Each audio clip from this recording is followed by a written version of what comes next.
is it possible that a Christian marriage could be bad? Let's talk about that today.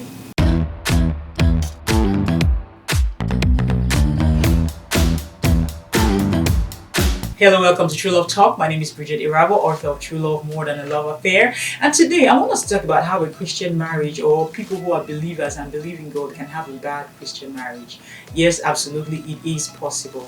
And to discuss that today, I will tell you of a testimony, of a couple. Actually, both of them believers, they love God, and they got married, but things did not work out right. Why? This is what happened. The wife, while she was single, was actually quite depressed. And she was believing that when she got married, her husband would take all her depressions away because things would just be so rosy and so nice and things like that. So she was really looking forward to it. And so finally she gets married, and the husband is kind. He's actually a pastor. He's pastoring a great church, a growing church. But guess what? This woman becomes even more depressed. Why? Because the husband is not behaving like she thought he would behave. And guess where she was getting her ideas from? Hollywood. He's not behaving like that Hollywood star that she used to watch, that romance movie. She was basing all her expectations on what she had been watching in a movie. Yes, she's a believer.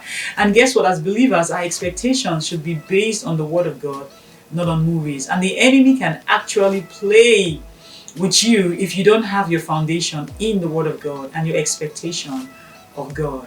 And so her expectation was of the flesh. Her expectation was of something that was contrary to the Word of God, because for the marriage relationship to work, it actually has to be based on the Word of God, because marriage is God's idea. And if you base it on anything else, it will not work. Yes, that's how a Christian marriage can actually have problems. And so this marriage got so bad that one day her husband walked into the house and she takes the cup of coffee she's making and she pours it on him. That's how bad. But guess what? It gets worse. She decides that she wants to kill herself because her life is not worth living. The husband is so bad. He's not like she thought that he would be. And so she drives out of the house wanting to kill herself. But while she attempts to commit suicide, she has an encounter with God that turns her life totally around. And I personally believe that is the prayers of the saints that had this happen. And I'm so happy that she yielded to the Spirit of God at this point rather than yielding to her flesh. And so she comes home deciding to be who God had made her to be, deciding to be whole in God rather than having expectations on someone else, other people, and from outside sources.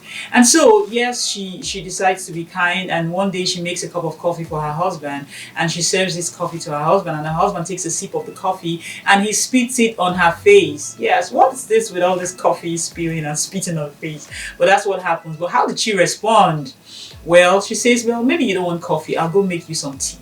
And so she decides to just maintain her love walk, even though the husband, get this now, the husband, because of the frustrations that the wife had been bringing on him all this while, had become bitter.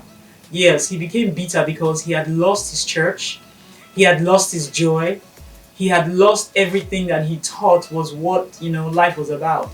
But I just want to say this, that yes, he lost all of that and he became mean as a snake, like people would say. And like I said, I just want to say here that if we base our joy and our peace on the things that are around, on ministry, on the things that we're doing, on our jobs, on our spouses, on what we think, it never works out. Our peace and our joy should always come from the Word of God.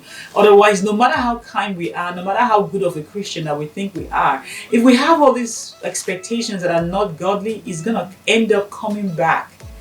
Yes, and it does not, to bite us like they will say, and it does not stand the test of time.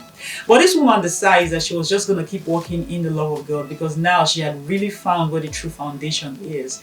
And she was able to stay until her husband came back to himself. He turned around and, began to love God again. And both of them, based on the foundation of the world, began to build their lives again, build their marriage relationship again. And things became even more blissful than they could ever imagine. Yes, absolutely. So you're getting the picture. The thing that can actually make a marriage relationship between two Christians bad is when they have the wrong expectations and when it's based on other things but the Word of God. So I want to invite you today that if that is your situation, begin to check your priorities, check your expectations, check your foundations. Is it based on the word of God? And if not, you can make the adjustment today. It's not too late.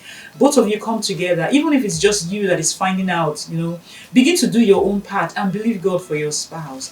And both of you come together, but if it's both of you come together, begin to base your marriage again on the word of God rather than what you taught, what you were taught, and what you learned from sources outside of God, of the Word of God. And I can guarantee you that things are going to be beyond your expectations because the Word of God is our guarantee. Now, am I saying that things may not come up from time to time? Well, whatever comes up, go back to the Word of God. The Word of God is your ammunition. It will force that circumstance, that situation to line up. Yes, when you put your trust and your hope in God, when you yield and you're actually depending on the Word of God. Because sometimes people say, oh, I love God, but they're not depending on the Word of God. And I'm telling you, try it today and you'll see that your life and your marriage will be beyond, again I say, your wildest dreams and imaginations. So until next time, like, subscribe to this channel, and I'll see you in another True Love Talk, and hopefully with a testimony of a better marriage. God bless.